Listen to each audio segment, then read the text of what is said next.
আপনি কি জানেন অ্যাপেল আইফোনের একটা মারাত্মক বাগ আছে? এমনকি ফ্রিজে রাখা কোনো মৃতদেহ যদি তার চোখের পাতা একটুখানি খুলে ফেলে, তা সে চোখের মণি যতই ঘোলাটে হয়ে যাক না কেন, ফেস আইডি লক খুলে যাবে। বিশ্বাস না হলে আপনি ট্রাই করে দেখতে পারেন।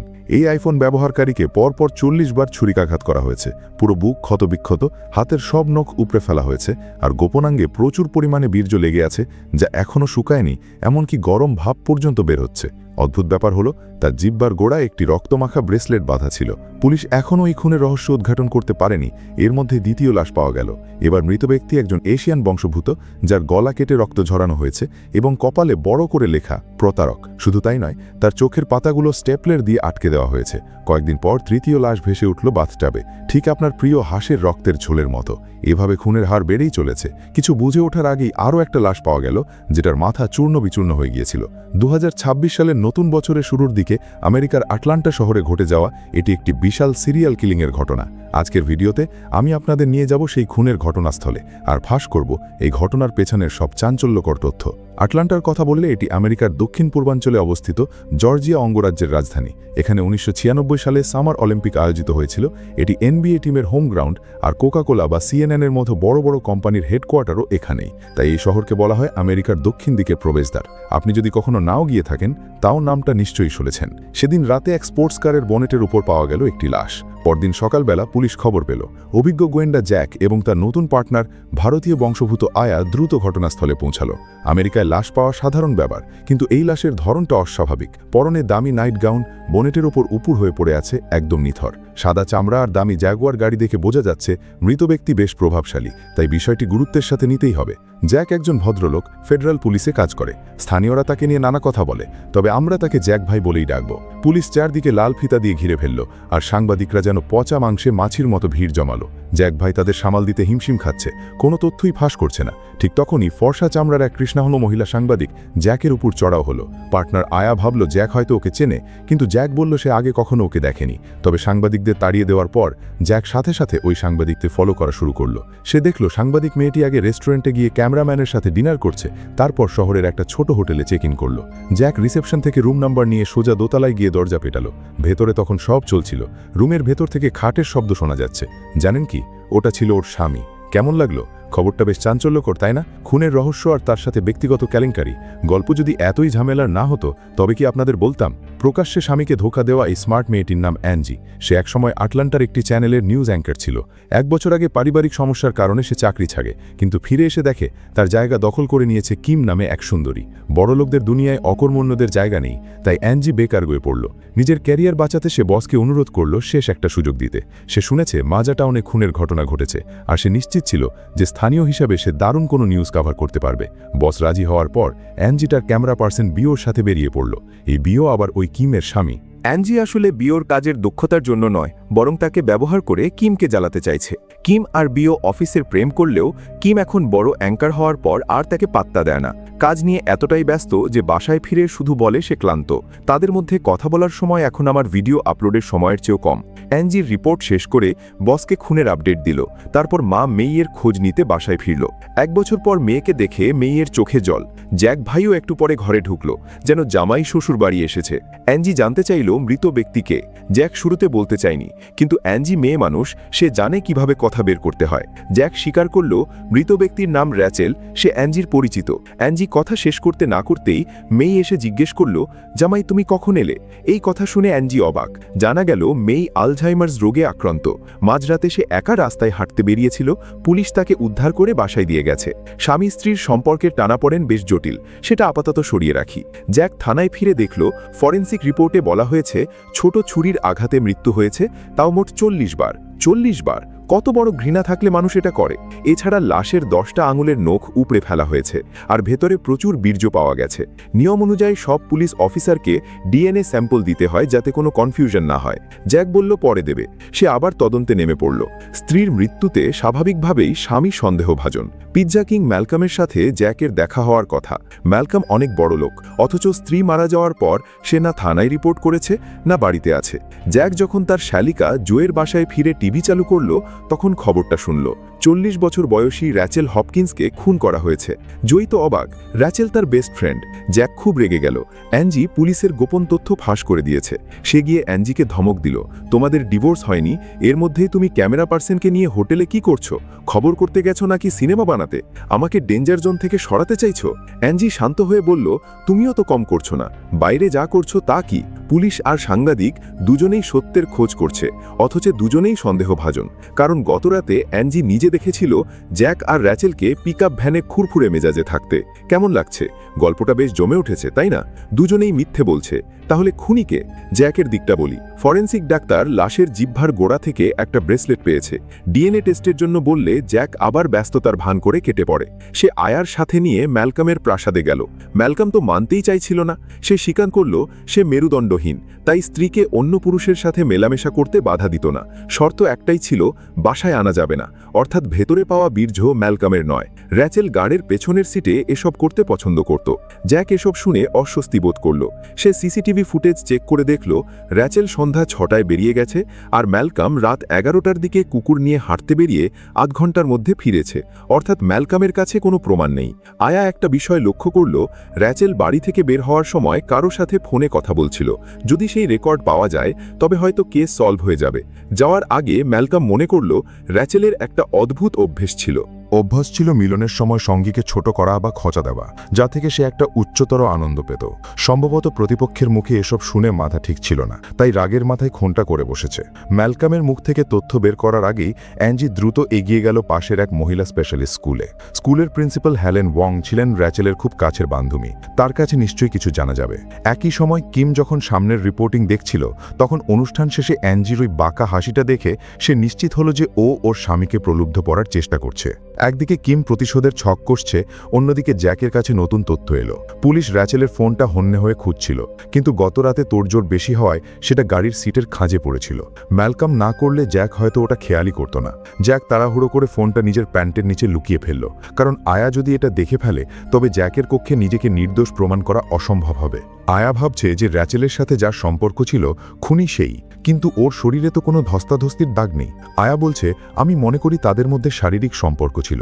জ্যাক তাকে খুন করেছে। জ্যাকের ডিএনএ হয়তো তার নখের নিচে আছে, কিন্তু তারা তো কন্ডোম ব্যবহার করেনি। 40 times, yet there were no defensive wounds on her hands, right? So I think they had sex. He killed her and knew his DNA might be under her nails. But So not her he had to vagina, get... no? So why didn't he wear a condom? Figure that one out. Well, he didn't plan on killing her. That's what I mean. It was a surprise. র্যাচেলকে সে মেরেছে কিনা সেটা তার চেয়ে ভালো আর কেউ জানে না। এবার ক্যামেরা ঘোরায় অ্যাঞ্জির দিকে। হেলেন ওয়ং এর সাথে তার কথা শুনেই বোঝা যাচ্ছে দুটোর মধ্যেই চরম শত্রুতা। Got on you. You got rid of your glasses, though. Yeah, Lisa. Must have been so much easier to stick your head up Rachel's ass without them, huh? Whose name the person she... অন্যদিকে Jack আয়াকে ক্রমাগত ভুল পথে চালিত করছে, যাতে সব সন্দেহ ম্যালকামের দিকে যায়।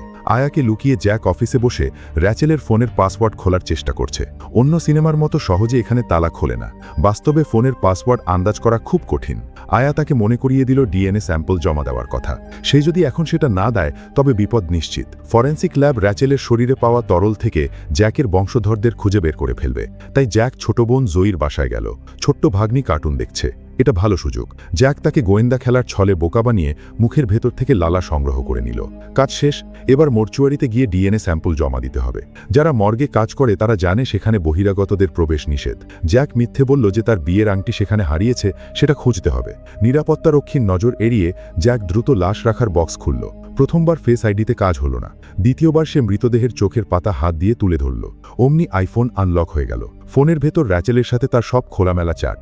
সেগুলো ডিলিট করার সময় জ্যাক হেলেনের একটা মেসেজ দেখল। আমি ইংরেজিটা বাংলায় বলছি। সেখানে লেখা আছে সি কোড নামে কেউ র্যাচেলকে ব্ল্যাকমেইল করছে। র্যাচেল জ্যাকের সাথে সম্পর্কের কথা হেলেনকে জানিয়েছিল, কিন্তু হেলেনের সন্দেহ শুধুমাত্র জ্যাকের ওপরই ছিল।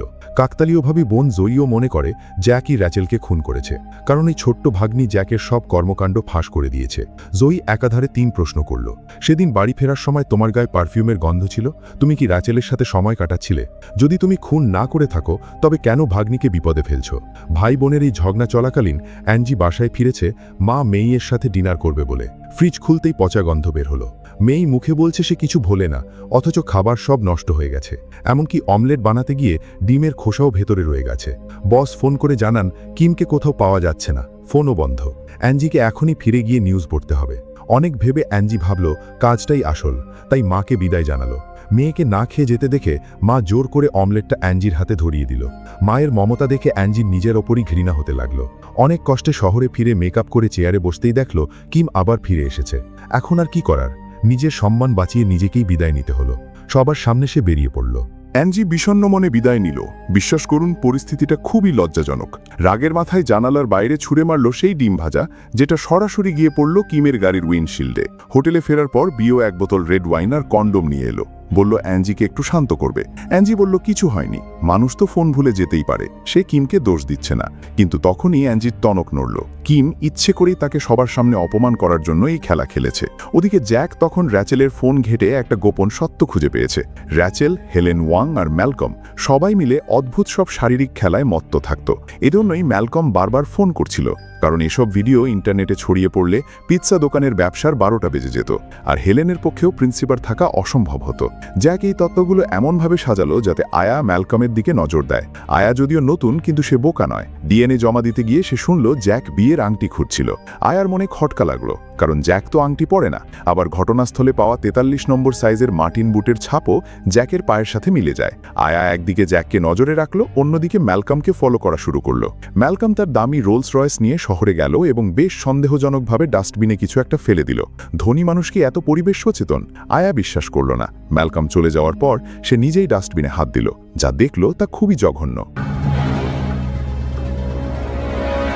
Shazam. জ্যাকও বসেছিল না। সে ফিরে গেল জঙ্গলে, ভাবছিল পায়ের ছাপের ঝামেলা কিভাবে মেটাবে। হঠাৎ অদূরে গাড়ির হেডলাইট জ্বলল। দেখা গেল সেখানে একটা কবরস্থান। জ্যাকের কোচের অবসর জীবনের আস্তানা এটা। ছোট পোলাপান যেন ঝামেলা না করে সেজন্য কোচ সেখানে সিসি ক্যামেরা লাগিয়ে রেখেছেন। রেকর্ডিং দেখতে গিয়ে জ্যাক দেখল সেখানে অ্যাঞ্জি ছিল। জ্যাক পুরো স্থবির হয়ে গেল। 1 বছর আগে তাদের সন্তানের মর্মান্তিক মৃত্যুর কথা মনে পড়ে গেল। সেদিন তারা মেয়ের বাসায় গিয়েছিল। 8 মাসের মেয়েটা কান্না থামছিল না। অ্যাঞ্জি থেকে যেতে চেয়েছিল, কিন্তু জ্যাক অফিসের দোহাই দিয়ে মেয়েকে মেয়ের কাছে রেখে অ্যাঞ্জিকে নিয়ে শহরে ফিরে আসে। সেই রাতে শিশুটি মারা যায়। খবর পেয়ে অ্যাম্বুলেন্স আসার আগেই শরীর ঠান্ডা হয়ে গিয়েছিল। অ্যাঞ্জির কান্না আর জ্যাকের অনুশোচনা তাদের আলাদা করে দেয়। ঘটনার দিনটা ছিল মেয়ের মৃত্যুবার্ষিকী। অ্যাঞ্জি কবরে ফুল দিতে গিয়ে জ্যাক আর র্যাচেলকে হাতে নাতে ধরে ফেলেছিল। এরপরই খবর এলো মেয়ে আবার অসুস্থ হয়ে রাস্তায় পড়ে আছে। জ্যাক তাকে বাড়িতে পৌঁছে দিল। মেয়ের কথায় যেন জ্ঞান ফিরল। সে বলল, তোমরা এখনও একে অপরকে ভালোবাসো, অতীত ভুলে নতুন করে শুরু করতে পারো না কেন? এসব কথায় জ্যাক আবেগপ্রবণ হয়ে অ্যাঞ্জিকে মেসেজ দিল কথা বলার জন্য। কিন্তু ক্লান্ত জ্যাক চেয়ারেই ঘুম পড়ল, আর ঘুম ভাঙল নতুন এক খুনের খবর শুনে। হেলেন ওয়াং মারা গেছে। দ্রুত জ্যাক মেয়েদের স্কুলে গিয়ে দেখল হেলেন টেবিলের উপর পড়ে আছে। বাঁচার কোনো উপায় নেই। আর সবচেয়ে বড় বিপদ হলো রিপোর্ট করার জন্য অ্যাঞ্জি আগেই সেখানে পৌঁছে গেছে। সে বলল হেলেনের সাথে তার অ্যাপয়েন্টমেন্ট ছিল, এসে দেখে সে মৃত। সে আগে বিওকে খবর দিল, তারপর পুলিশকে। বস তো খুনের খবর শুনেই উত্তেজিত, রেটিং বাড়ানোর সুযোগ খুঁজছে। So it doesn't seem like I'm playing favorites. I'll see what I can do. Go get him, Tiger. এখন পরিস্থিতি হলো 2 বান্ধবী পরপর খুন হলো। দুজনেরই মুখে একই ব্রেসলেট। পুরো রুমে কোনো ফিঙ্গারপ্রিন্ট নেই। সবই বেশ পেশাদার কাজ। তফাৎ শুধু র্যাচেলের নখ উপড়ানো আর হেলেনের কপালে প্রতারক লেখা। জ্যাক মনে করে ম্যালকামই এসব করার জন্য পেশাদার খুনি ভাড়া করেছে। কিন্তু ক্যামেরা পার্সন বিও কি এই খুনি হতে পারে? আয়া খুঁজে বের করলো বিও 3 বছর আগে একজনকে মেরেছিল। সে আসলে রাগী আর বদমেজাজি মানুষ। খুনি হওয়ার মতো ধীরস্থির বুদ্ধি তার নেই। জ্যাকের সন্দেহের তীর এখনও ম্যালকামের দিকেই। আসল কথা হলো ওই ব্রেসলেটটা জ্যাকের বোন জয়ীর কাছেও আছে। জ্যাকের চাপের মুখে জয়ী স্বীকার করল 2005 সালের দিকে 4 জন বন্ধু ছিল। তারা সবাই একসাথে ঘুরত। অ্যাঞ্জি তখন 16 আর বাকিরা বড়। র্যাচেল আগেভাগেই নিজেকে জাহির করত, প্রায়ই অ্যাঞ্জিকে ছোট কাপড় উপহার দিত। অ্যাঞ্জি প্রথমে না করলেও পরে তা পড়ত, আর র্যাচেল পোলারয়েড ক্যামেরা দিয়ে ছবি তুলত। র্যাচেল আর তার দলবল স্কুলের একটি স্থূল মেয়েকে খুব জ্বালাত। একবার তো কোমল পানীয়তে প্রস্রাব মিশিয়ে খাইয়েছিল। পরে অবশ্য র্যাচেল ক্ষমা চাইল, আর সেই স্থূল মেয়েটিও তাদের গ্রুপে যোগ হলো। মেয়ের ডাকে অ্যাঞ্জি তার অতীত থেকে বাস্তবে ফিরে এলো। মামের মধ্যে টুকটাক আলাপ হলো। মেয়ে চায় অ্যাঞ্জি গ্রামে ফিরে আসুক, কিন্তু অ্যাঞ্জি চায় মা তার সাথে শহরে থাকুক। মাকে বিদায় জানিয়ে অ্যাঞ্জিকে একটা গুরুত্বপূর্ণ কাজে নামতে হলো। সে গ্রামের প্রধানকে রাজি করাল যেন সাংস্কৃতিক মিলনায়তনে এক জনসভা ডাকা হয়। মাঞ্জা টাউনে পরপর খুনের ঘটনায় সবাই আতঙ্কিত। অ্যাঞ্জি যদি পরিস্থিতি শান্ত করতে পারে তবে মেয়ারের জন্য আবার ক্ষমতায় আসা সহজ হবে। আর যদি পরিস্থিতি নিয়ন্ত্রণের বাইরে যায়, অ্যাঞ্জি তার ব্যাগে আত্মরক্ষার জন্য একটা যুক্তি বা পিস্তল সাথে রেখেছে।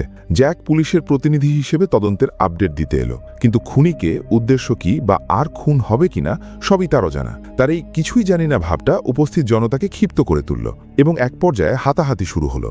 মেয়ার যখন লজ্জায় মুখ লুকাচ্ছেন, অ্যাঞ্জি তখন হাসছে। পুরো ঘটনা লাইভ চলায় টিভির রেটিং কয়েক গুণ বেড়ে গেল। অ্যাঞ্জি লাইমলাইটে থাকায় কিমের হিংসা হলো। সে বসকে জানালো সেও গ্রামে গিয়ে ম্যালকামের এক্সক্লুসিভ ইন্টারভিউ নেবে। বিও ভেবেছিল রাতের বেলা অ্যাঞ্জির সাথে একটু সময় কাটাবে, কিন্তু কিমের ফোন আসায় তাকে যেতে হলো। কিম ইন্টারভিউতে দারুণ দুঃখ, আর ম্যালকামও অভিনয়ের ওস্তাদ। ক্যামেরার সামনে সে কান্নাকাটি করে ঘোষণা করল যে খুনিকে ধরিয়ে দিতে পারবে সে $50,000 পাবে। ক্যামেরা অফ হতেই ম্যালকামের কান্না থেমে গেল, চেহারাটা হয়ে গেল বিরক্তিকর। অ্যাঞ্জির সাথে ঘনিষ্ঠ হওয়া বিও বুঝতে পারছে না কিম এত রাতে এসে অ্যাঞ্জির খবর কেড়ে নিতে চাইছে কেন। ওই দম্পতি গাড়িতে কি করছিল তা না হয় বাদই দিলাম, এবার অন্য দম্পতির কথায় আসি।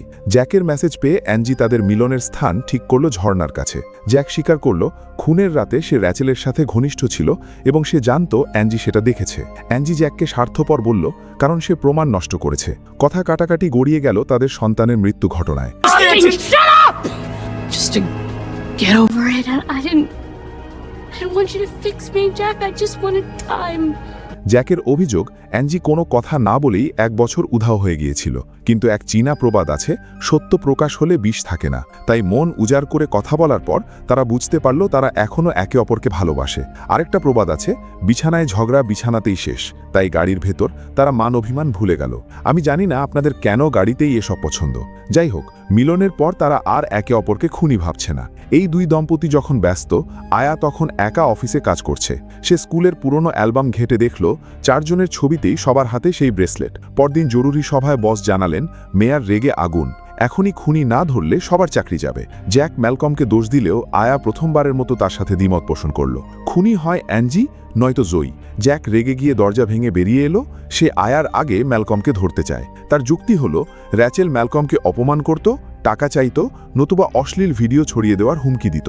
ম্যালকম তার এই কল্পনা শক্তি দেখে মুগ্ধ হলো, কিন্তু সে মনে করিয়ে দিল ওই সি নামের ব্ল্যাকমেইলারের কথা। তার নামের আদ্যক্ষর তো সি। ম্যালকমের সাথে তার কোনো সম্পর্ক নেই। উল্টো যে জ্যাক রাচেলের সাথে শুচ্ছিল সেই তো জ্যাক নিজেই। জ্যাককে উল্টো ধুয়ে ম্যালকম চলে গেল। এদিকে আয়া মেয়ের কাছে ব্রেসলেটের কথা জানতে গেল। মেয়ে আবার অসুস্থ, চায়ের বদলে দিল ঠান্ডা জল।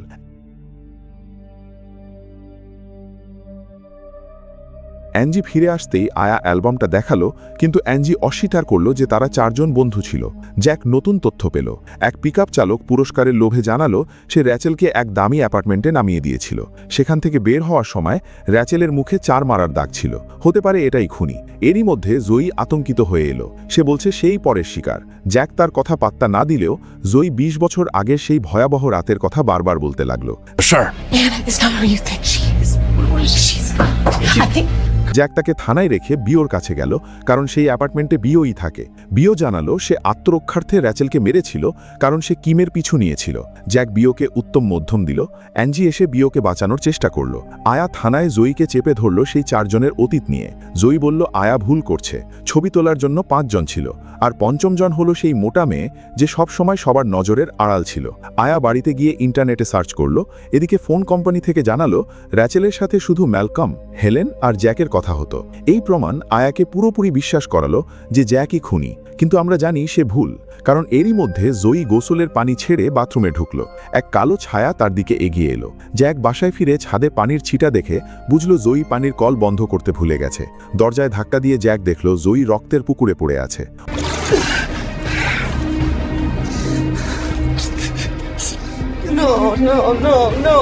অন্যদিকে অ্যাঞ্জি আর বিও হোটেলে ফিরে দেখল তাদের রুম ক্যান্সেল করা হয়েছে। বিও বলল কিমের বাবার কাছে একটা ভিলা আছে, রাতে সেখানে থাকার জন্য তারা রওনা দিল।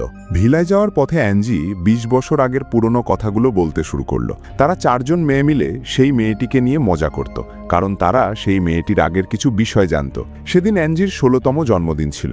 র্যাচেল তাদের হ্রদের ধারে পিকনিক করতে নিয়ে যায়। 5 জন মিলে রাত পর্যন্ত পাগলামি করছিল। হঠাৎ 3 জন বখাটে ছেলে সেখানে উদয় হলো। র্যাচেল বলল, ভয় পাওয়ার কিছু নেই, শুধু মেয়েরা থাকলে কি আর মজা হয়? কিছু ছেলেকে ডাকলে বরং আড্ডাটা জমবে।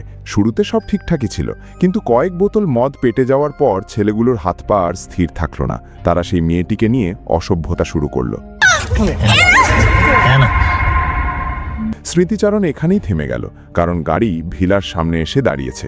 বিও অ্যাঞ্জিকে ভেতরে নিয়ে এলো আর দেখল কিম আগে থেকেই সেখানে অপেক্ষা করছে। কি অস্বস্তিকর পরিস্থিতি। অ্যাঞ্জি ভাবল বরং একটা রাইড শেয়ারিং গাড়ি ডেকে ফিরে যাই, কিন্তু জায়গাটা এত দুর্গম যে কোনো চালকই আসতে রাজি হলো না।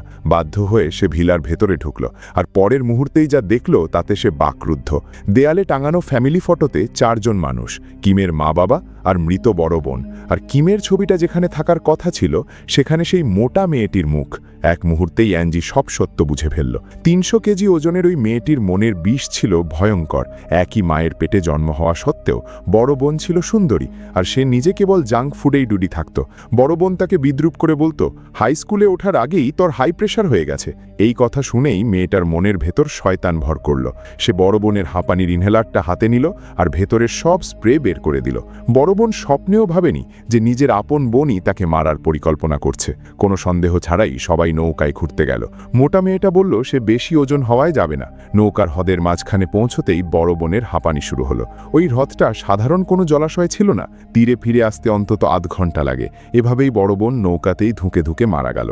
এরপর থেকে সেই মেয়েটিই পরিবারের চোখের মণি হয়ে উঠল। অ্যাঞ্জির বিশ্লেষণ হলো, সেই কুটিল মনের মেয়েটি মনে প্রাণে ঘৃণা করত র্যাচেলদের, কারণ জন্মদিনের সেই রাতে তারা ওই বখাটেদের দিয়ে তাকে অসম্মানিত করেছিল। তার টাকার অভাব ছিল না, প্রতিশোধ নিতেই সে প্রচুর খরচ করে ওজন কমালো, প্লাস্টিক সার্জারি করল এবং নাম নিল কিম। র্যাচেলের ফোনে থাকা সেই সি আসলে কিমের ইংরেজি নামেরই আদ্যক্ষর। সে সব তথ্য জ্যাককে জানালো। জ্যাক এগুলো শুনে ভয়ে শিউরে উঠল।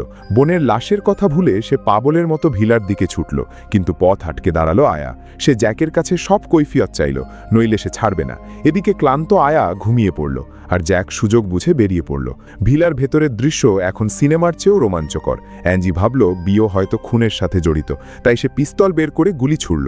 বিও ভয়ে এদিক ওদিক ছুটছে, আর অ্যাঞ্জি রাগের মাথায় এক ম্যাগাজিন গুলিই খরচ করে ফেলল।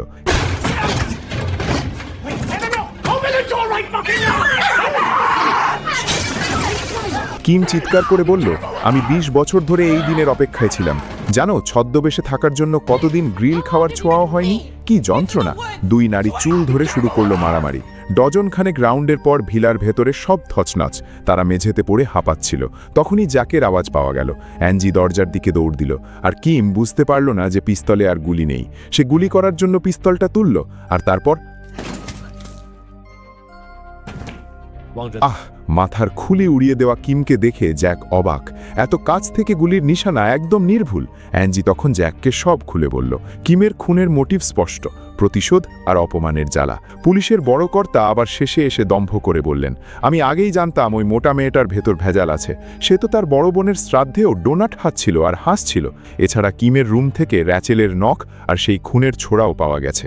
আয়া একটু চিন্তিত ছিল যে আত্মরক্ষার খাতিরে গুলি চালানোটা কি ওভার ডিফেন্স হয়ে গেল কিনা, কিন্তু জ্যাক আশ্বস্ত করল কেউ জানবে না যে পিস্তলে গুলি ছিল কিনা। আপনারা ভাবছেন এখানেই সব শেষ? না না না, পুলিশের কাছে কেস ক্লোজড মনে হলেও আসল খুনি কিন্তু এখনও আড়ালে।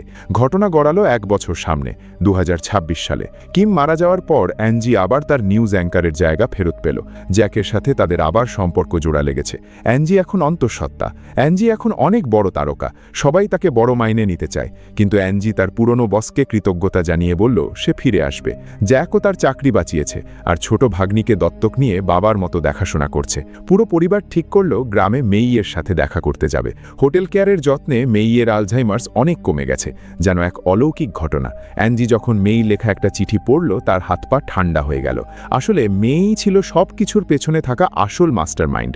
সেই সবাইকে মেরেছে। 2 বছর আগে যখন অ্যাঞ্জি আর জ্যাক তাদের মেয়েকে মেইয়ের কাছে রেখে গেছিল, বৃদ্ধা খুবই খুশি ছিল। কিন্তু কে জানতো মেয়েটা হঠাৎ অসুস্থ হয়ে মারা যাবে। মেই প্রচণ্ড অপরাধবোধে ভুগছিল। অ্যাঞ্জি আর সহ্য করতে না পেরে গায়েব হয়ে যাওয়ার পর মেই একা নিঃসঙ্গ হয়ে পড়ে। দিনের বেলা কবরে নাতিনির সাথে কথা বলতো আর রাতে অ্যাঞ্জির ছোটবেলার ভিডিও দেখত। একদিন ফিরতে দেরি হওয়ায় সে জঙ্গলে র্যাচেল আর তার সঙ্গীদের অসভ্যতা দেখে ফেলে। ভিডিও দেখার পর সোনি ডিভি প্লেয়ারে একটা পুরনো ফুটেজ প্লে হলো। তাতে দেখা গেল অ্যাঞ্জির 16তম জন্মদিনের সেই ভয়ঙ্কর ঘটনা। সেদিন সেই 3 বখাটে মোটা মেয়েটিকে অপমান করতে চেয়েছিল, কিন্তু মেয়েটি 300 কেজি ওজনের হওয়ায় তার শক্তি ছিল আকাশচুম্বী। সে ধস্তাধস্তি করে পালিয়ে যায়। এরপর সেই নরপিশাচেরা লক্ষ্যবস্তু বদল করল অ্যাঞ্জি, র্যাচেল, হেলেন আর জোয়ির ওপর। অ্যাঞ্জির এমন করুণ অবস্থা দেখেও র্যাচেলরা হাসাহাসি করছিল আর মোটা মেয়েটি দূরে লুকিয়ে পুরোটা দেখছিল, কিন্তু কাউকেই সাহায্য করল না। নিজের বুকের রক্তে বড় করা মেয়েটির এমন দুর্দশা দেখে মেয়ের মনে ঘৃণার আগুন জ্বলে উঠল। সে প্রতিদিন সেই ভিডিওটা দেখত, যাতে তার মনে প্রতিশোধের নেশাটা গেঁথে থাকে এবং ওই মোটা মেয়েটির চেহারাটাও তার স্মৃতিতে স্থায়ী হয়ে যায়। তাই যখনই সে টিভিতে কিমকে দেখল, অন্যরা প্লাস্টিক সার্জারি ধরতে না পারলেও মেয়ে এক নিমেষে চিনে ফেলল কিম আর সেই মোটা মেয়েটি আসলে একই ব্যক্তি। পুরো 1 বছর ধরে মেয়ে মনে মনে প্রতিশোধের ছক কেছেছে। নাতনির মৃত্যুবার্ষিকীর দিন সে সুযোগ পেল। জ্যাক আর র্যাচেল যখন ডেটিংয়ে ব্যস্ত, অ্যাঞ্জি যখন গাড়ির পেছনে লুকিয়ে, মেয়ে তখন ঝোপের আড়ালে। অ্যাঞ্জি চলে যেতেই মেয়ে গাড়ির টায়ার ফুটো করে দিল। ফলে জ্যাক গাড়ি নিয়ে চলে গেলেও র্যাচেল সেখানে আটকে পড়ল। এর পরের ইতিহাস তো সবাই জানে, কল্পনা আর ধারালো ছুরির ব্যবহার। কেউই ভাবতে পারেনি যে একজন নারী ক্যামেরার আড়ালে এভাবে খুনি হয়ে উঠতে পারে। আর সবচেয়ে বড় কথা, সে পুরোটা বছর আলজাইমার্সের ভান করেছিল। খুন করার পর মেয়ে শান্তভাবে কাপড় বদলে রাস্তা দিয়ে হেঁটে বাসায় ফিরত। পুলিশের কল্পনাতেও ছিল না যে এক দুর্বল বৃদ্ধা আসলে 3 জন মানুষকে শেষ করে দেওয়া এক খুনি। অ্যাঞ্জির চোখের জল আর থামছে না। সে মায়ের দিকে তাকালো। মেয়ে তাকে খুব শান্ত দৃষ্টিতে দেখছে। কারোরই মনে হবে না যে এই মাতৃত্ব বিকৃত। আমি শুধু অনুভব করছি মা হিসেবে তার অসীম সহ্য শক্তি আর মাতৃত্বের মহিমা। হয়তো কেউ বলবেন, মেয়ের কি কোনো ভুল হয়নি? কোনো না কোনো প্রমাণ তো থাকার কথা। এটাই তো মেয়ের বুদ্ধিমত্তা। আয়ের ছোড়া সেই গুলিটা কিমচে শেষ করে দেয়, আর পুলিশও কেসটা ওখানেই ক্লোজ করে দেয়। ফলে যেসব ফিঙ্গারপ্রিন্ট বা ডিএনএ চেক করার বাকি ছিল, তা আর করার প্রয়োজন পড়ল না। মেয়ে একেবারে পারফেক্টলি ধরাছোঁয়ার বাইরে থেকে গেল। তাই আমি বলবো, 2026 সালের শুরুতেই এটি সেরা সাসপেন্স থ্রিলার সিরিজ, যা আপনার অবশ্যই দেখা উচিত। ওকে, আজকের এই বিশাল স্ক্রিপ্ট এখানেই শেষ। আপনাদের সবার প্রতি আমার ভালোবাসার প্রতিফলন এই 1000 শব্দের ব্যাখ্যা। ভিডিওটি যদি ভালো লেগে থাকে তবে অবশ্যই লাইক ও শেয়ার করবেন। পুরনোরা তো জানেনই কি করতে হবে। আর নতুন বন্ধুরা যারা দেখছেন, দয়া করে সাবস্ক্রাইব করে বেল আইকনটি চেপে দেবেন। শেষ পর্যন্ত আমার সাথে থাকার জন্য অসংখ্য ধন্যবাদ। দেখা হবে আগামী ভিডিওতে।